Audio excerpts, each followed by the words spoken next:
Hello, അപ്പൊ ഇന്ന് നമ്മൾ ട്രൈ ചെയ്യാൻ പോകുന്നത് ഈ റൊമാൻ ചിപ്സ് ആണ്. ഈ ഒരു ടിന്നിൽ കിട്ടുന്ന വേർഷൻ ആണ് എനിക്ക് ഇവിടെ കിട്ടിയേക്കുന്നത്. അപ്പൊ നമ്മൾ ട്രൈ ചെയ്യാൻ പോകുന്നത് ലബനപ്പൂവായിട്ടാണ്. ഈ ഒമാൻ ചിപ്സ് ഞാൻ മുൻപ് കഴിച്ചിട്ടുള്ളതാണ്, പക്ഷെ എനിക്ക് അതിന്റെ ടേസ്റ്റ് അത്ര ഓർമ്മയില്ല.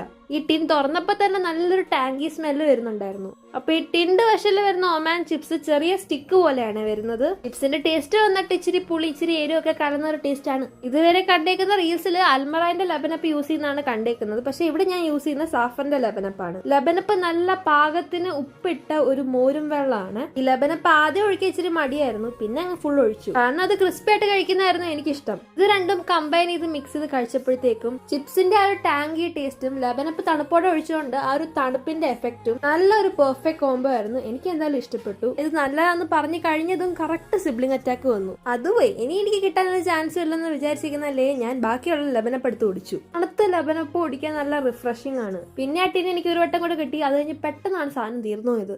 അത് ഞാൻ ട്രൈ ചെയ്ത് കുനാഫ ചോക്ലേറ്റ് ആയിരുന്നു. ഈ ഒരു പാക്കേജിംഗിൽ വരുന്ന കുനാഫ ചോക്ലേറ്റ് നമുക്ക് എല്ലായിടത്തും കിട്ടത്തില്ല, ഭയങ്കര റെയർ ആയിട്ട് വരുന്ന ഒരു പാക്കേജിംഗ് ആണിത്. അപ്പൊ അതിന്റെ ഔട്ടർ സർഫേസിൽ ഒരു ഡിസൈൻ വന്നിട്ട് ഇതാ ഇങ്ങനെയായിരുന്നേ. ഡയറക്റ്റ് ഇത് ഫ്രിഡ്ജിൽ നിന്ന് എടുത്തോണ്ട് തന്നെ ഇത് പൊട്ടിച്ചപ്പോൾ നല്ല ക്രിസ്പി സൗണ്ട് വരുന്നുണ്ടായിരുന്നേ. ആദ്യം കഴിച്ച കുനാഫ ചോക്ലേറ്റ് വെച്ച് നോക്കുമ്പോൾ അതിനൊരു പിസ്ത ക്രീമിന്റെ ഒരു ആഫ്റ്റർ ടേസ്റ്റ് ഉണ്ടായിരുന്നു, ഒരു ബിറ്റർ ടേസ്റ്റ്. പക്ഷെ ഇതിനതില്ലായിരുന്നു. അപ്പൊ ഇത് വന്നിട്ട് 2025 ഇയറിന്റെ last special snacks unboxing shot ആയിരുന്നു. അപ്പൊ ഇന്നത്തെ വീഡിയോ അത്രേ ഉള്ളൂ. ടാറ്റാ.